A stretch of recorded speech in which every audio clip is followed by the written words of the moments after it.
Se você prestar bastante atenção, logo nas primeiras páginas da Bíblia, Abraão é chamado de hebreu. Pouco depois, surgem os israelitas caminhando pelo deserto. E quando você chega ao Novo Testamento, de repente, todo mundo é chamado de judeu. Inevitavelmente surge a pergunta: afinal, são 3 povos diferentes ou é o mesmo povo com nomes diferentes? Qual o motivo disso? Nesse vídeo, você vai entender que essa diferença não é um detalhe técnico, é uma chave que ajuda você a ler sua Bíblia com muito mais clareza. Por isso, vamos fazer uma viagem rápida, mas profunda, na história bíblica, de Abraão até Jesus, para entender de uma vez por todas a diferença entre hebreus, israelitas e judeus, e como esses nomes se unem para contar uma única história redentora.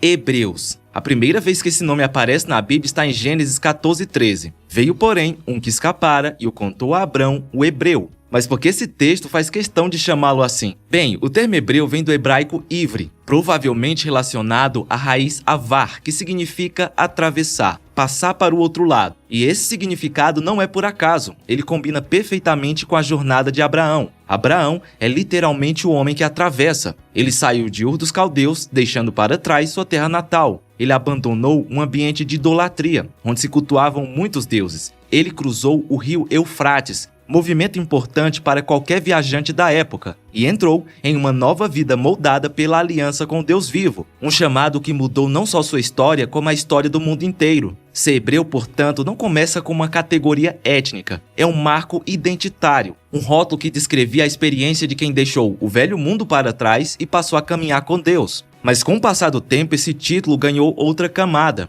Não era apenas um símbolo de jornada, tornou-se também uma identificação étnica. Hebreus passou a designar os descendentes de Abraão, Isaque e Jacó. E curiosamente era o termo usado pelos de fora. Em textos do Antigo Oriente Próximo, como as cartas de Amarna, aparece o termo Rabiru, usado por egípcios e cananeus para designar grupos estrangeiros, sem terra fixa, vivendo à margem da sociedade. Há uma semelhança fonética com o hebreu, o que pode sugerir uma conexão.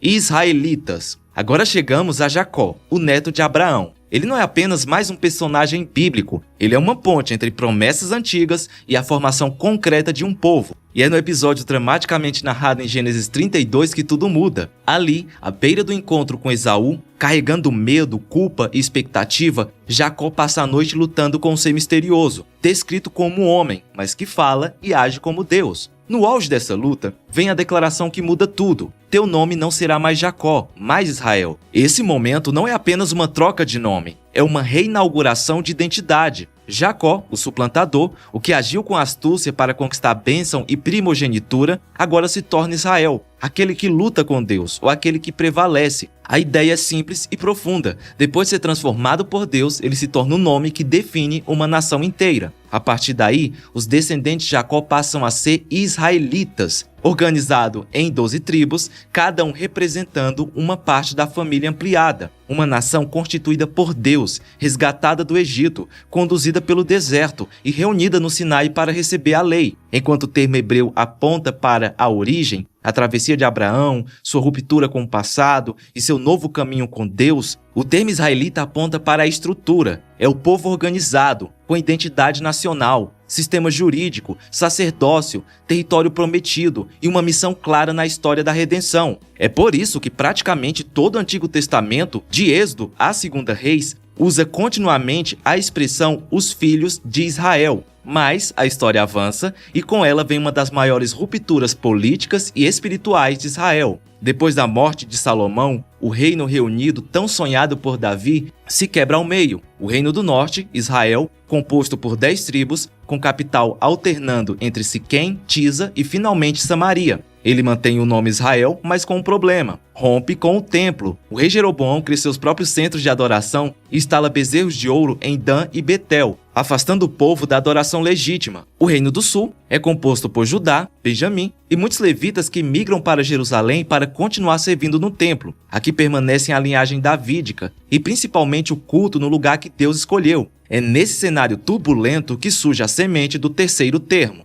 Judeus. Com a divisão política do reino, algo importante acontece. Somente aqueles que viviam no Reino do Sul, Judá, passaram a ser chamados de judeus. Até aqui, judeu é um termo regional, ligado ao território, à tribo e à dinastia davídica. Mas então, acontece uma tragédia, talvez a mais dolorosa de todo o Antigo Testamento. O reino de Israel, formado pelas 10 tribos, é destruído pela Assíria no ano 722 a.C., tendo suas cidades arrasadas, população deportada, identidades tribais diluídas nas nações. Esse é o fim da existência política do reino que carregava o próprio nome Israel. Um pouco depois, Judá, que ainda permanecia de pé, também cai, agora nas mãos da Babilônia, em 586 a.C. Jerusalém é devastada, o templo é queimado, a linhagem real é humilhada e o povo é levado para o exílio. E é nesse contexto de ruína, dispersão e sobrevivência cultural que o termo judeu deixa de ser um rótulo geográfico e passa a ser a principal forma de identificar o povo de Deus.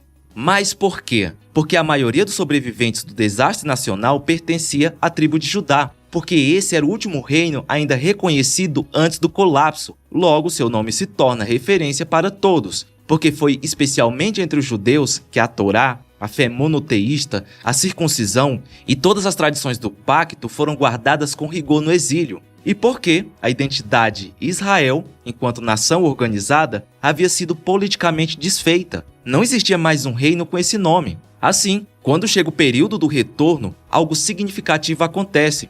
Todos, remanescentes de todas as tribos, ainda que misturados e reduzidos, passam a ser chamados simplesmente de judeus. A partir desse momento, judeu deixa de ser apenas um termo tribal e se torna o nome do povo que sobreviveu ao colapso, reconstruiu Jerusalém, restaurou o templo e manteve viva a fé no Deus único. Então, quando você estiver lendo a Bíblia e encontrar os termos hebreu, israelita ou judeu, lembre-se, eles não descrevem 3 povos diferentes, mas 3 momentos da mesma história. Uma história que começa com Abraão, atravessando um rio para seguir o chamado de Deus, continua com um povo formado por 12 tribos, caminhando pelo deserto, passa pelo trauma do exílio e culmina na chegada do Messias, nascido da tribo de Judá. É por isso que podemos dizer, todo judeu é israelita e todo israelita é hebreu. E no fim, todas essas linhas convergem para Jesus. Como hebreu, ele cumpre a promessa feita a Abraão. Como israelita, ele é o filho obediente que Israel falhou em ser. Como judeu, ele é o rei prometido da tribo de Judá, o Messias anunciado nas Escrituras. E o mais surpreendente, por meio dele, essa história, de certa forma,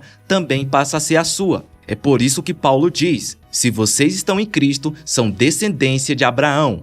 Agora, se você tem interesse de aprender mais profundamente a Bíblia, eu te convido para conhecer a minha plataforma de estudos Bíblia Ilustrada. Nela você encontrará mapas mentais e videoaulas sobre todos os livros da Bíblia, além de vários outros bônus especiais, como um curso de interpretação bíblica também acompanhado por mapas mentais. Tudo isso para ajudar você a realmente entender a palavra de Deus com profundidade. O link para você conhecer a plataforma está aqui na descrição. E antes de sair, aproveita para assistir ao vídeo que está aparecendo aí na sua tela.